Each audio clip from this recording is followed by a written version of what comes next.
the night sky over Kiev was torn apart by Russian drones and missiles. After the sky-filling fire and smoke dissipated, what was left was Zelensky, the actor on the verge of tears, and Trump, the hysterical clown. Over the past 4+ months, the United States, Ukraine, and Russia have been repeatedly wrangling over the cease-fire negotiations. Zelensky believes that by sacrificing the national resource lifeline, he can save Ukraine, which is already riddled with holes. Trump, on the other hand, proclaims himself to be a crisis-handling master who can change the situation on the Eastern European battlefield with just a slight move. However, when the Russian army recaptured Kursk and launched high-intensity air raids covering the core areas of Ukraine time and time again, Zelensky and Trump finally realized that Putin is the scheming director who holds the script of the war. Having realized the truth, Trump believed he had been mocked. He angrily accused Putin of being a madman and threatened to launch a new round of sanctions against Russia. However, can these measures truly influence Putin's will? And where will the ongoing Russia-Ukraine war, which has entered its third year and is unfolding new chapters, head next? On May 20th, Putin visited the No. 2 nuclear power plant under construction in Kursk.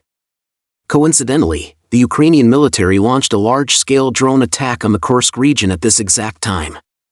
Yuri Dashkin, commander of a Russian air defense division, stated that Putin's Mi-8 helicopter was the target of the day's attack. 46 fixed-wing drones carrying high-explosive warheads raided the presidential aircraft under the cover of other planes, but all were intercepted by air defense forces. According to the Russian military, they successfully foiled a premeditated decapitation operation by the Ukrainian army. However, this was not Putin's first visit to Kursk. In mid-March, when Russian forces were launching a critical offensive to reclaim territory and frontline battles were extremely intense, Putin had already inspected Kursk at that time. Curiously, the Ukrainian army did not seize this opportunity to carry out a decapitation attempt. Now that Russian forces have fully recaptured Kursk, Zelensky has instead launched a surprise attack targeting Putin, a move that seems highly illogical and lends an air of strangeness to the entire incident. If this operation was indeed premeditated, how did the Ukrainian army obtain Putin's itinerary? Additionally, although the number of drones deployed in the decapitation mission was substantial, it was insufficient to create overwhelming superiority. If the Ukrainian army had doubled or even tripled the number of drones, Putin might have struggled to escape unscathed. Therefore, there may be some unknown information behind this attack. From May 25th to 26th, the Russian military launched the largest drone swarm attack on Ukraine since the conflict began in 2022. Ukraine stated that Russia deployed Tu-95 strategic bombers to launch 9 cruise missiles into Ukrainian territory, and 355 attack drones carried out precision strikes on energy facilities, air defense systems, ports, and other targets in Kiev, Odessa, and other regions, causing heavy losses to Ukraine. This round of airstrikes appears to be retaliation for Ukraine's previous decapitation attempt. However, Trump became furious and harshly criticized Putin on social media, calling him completely insane.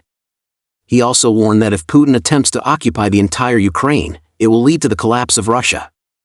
Trump's anger is not without reason. On May 16th, the Russian and Ukrainian sides held a direct negotiation in Istanbul. Although there was no intention to reach a ceasefire, the prisoner exchange plan was implemented, with each side releasing 390 captured soldiers and civilians. Trump highly praised this as an important progress, and Russian Foreign Minister Lavrov hinted that the U.S. side's attitude had become more pragmatic. Trump had a 2-hour phone call with Putin and later claimed publicly that the call with Putin was very smooth. Both sides agreed to immediately launch cease-fire negotiations to be chaired by the Vatican. He emphasized that Russia has unlimited potential and Ukraine can benefit from reconstruction. However, just after Trump boasted about this, the scale of the conflict between the Russian and Ukrainian sides reached a new high. This naked act of humiliation naturally left Trump annoyed. In the past, he has consistently emphasized his good personal relationship with Putin, who has often stated a willingness to engage in ceasefire negotiations under U.S. auspices. Yet while the Russians appear to cooperate with Trump publicly, they have shown no restraint on the battlefield, with no visible intention to pursue ceasefire talks. As a result, Trump has condemned both Putin and Zelensky, vowing to impose new sanctions on Russia, though he did not disclose specifics. He accused Putin of playing with fire, warning that Russia would face dire consequences if it refused to compromise. In reality, U.S. and European sanctions against Russia have neared their limits. Apart from maintaining basic state-to-state relations, all possible economic punitive measures have already been exhausted. As for Russia, it has entered a relatively stable wartime economic state, with its oil and gas exports being absorbed by several fixed customers. Trump can do nothing to Russia now. Apart from using rhetoric to impose extreme pressure, the only options left are to continue strengthening military aid to Ukraine or let the U.S. military intervene directly. However, doing so would contradict Trump's original intention of promoting peace and ending the war. Since taking office, Trump has believed that U.S. involvement in the Russia-Ukraine conflict is a waste of resources. After signing a mineral agreement with Ukraine, he has been even more eager to end the war as soon as possible to advance his profit-driven agenda. Additionally, with Europe having been turmoil for 3 years, the United States has basically reaped almost all the extractable benefits. For example, after the energy crisis, many high-quality enterprises have chosen to relocate to the U.S. or expand their investments there, while the remaining assets are those that the U.S. cannot take away. There is little point in continuing to drag out the conflict. Trump's next plan is to devote more energy to rebuilding the United States' influence in the Middle East and the Asia-Pacific region. The United States is now a major resource-rich country. It is necessary for it to reach a certain strategic consensus with the traditional oil-producing countries in the Middle East. At the very least, malicious competition in oil and natural gas prices should be avoided. It would be best if they could move in unison. In this way, most of the world's resource forces can be integrated to blackmail the two major oil-consuming countries, namely China and Europe.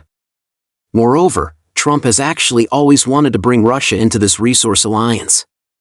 Therefore, the ceasefire in the Russia-Ukraine conflict is a major prerequisite for realizing this plan. However, there is an important problem in the implementation of Trump's strategy, that is, whether other resource-rich countries are willing to trust the United States and cooperate with its actions. Unfortunately, the United States has largely squandered its credibility over the years. Not to mention Middle Eastern countries, even Russia can no longer trust the U.S. From the Cold War to the collapse of the Soviet Union and NATO's eastward expansion, Russia has been deceived by the U.S. countless times. Putin himself was once a believer in the U.S., only realizing after repeated betrayals that America merely wanted to dismantle and exploit Russia.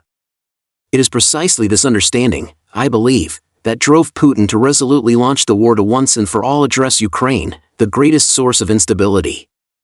During the previous round of ceasefire negotiations, Russia put forward its conditions. Ukraine must remain permanently neutral and never join NATO, root out anti-Russian elements, namely the extremist nationalist, neo-Nazi, forces within Ukraine, and guarantee the rights of the Russian-speaking population. So Trump's art of the deal has run into real-world difficulties in the Russia-Ukraine conflict. Russia's war goals and battlefield advantages make it reluctant to compromise, while the high tide of Ukrainian nationalist sentiment has led to a refusal to yield. After all, both sides have paid a heavy price. Moreover, the awakening of the EU's strategic autonomy has weakened U.S.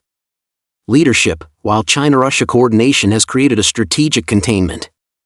The intertwining of these multiple interests and contradictions has made Trump's attempt to reshape the global order by quickly resolving the Russia-Ukraine issue achieve minimal results. Trump himself is overly obsessed with his own subjective wishes and judgments, and he likes to boast and engage in a win-at-all-costs narrative. Putin has seized on this weakness, seemingly catering to him on the surface while secretly accumulating advantages. Although Zelensky also knows that Trump cannot be relied upon. The strength of Europe alone is simply unable to support all of Ukraine's demands. Currently, he can only try to drag Trump into the quagmire. There is no other choice.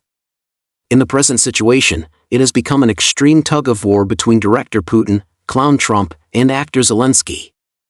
The direction of the Russia-Ukraine conflict will depend on the game among the United States, Russia, and Ukraine, as well as the coordination capabilities of the international community. Additionally, the adjustment and reconstruction of U.S. global policies will also be tested by history in this prolonged geopolitical war.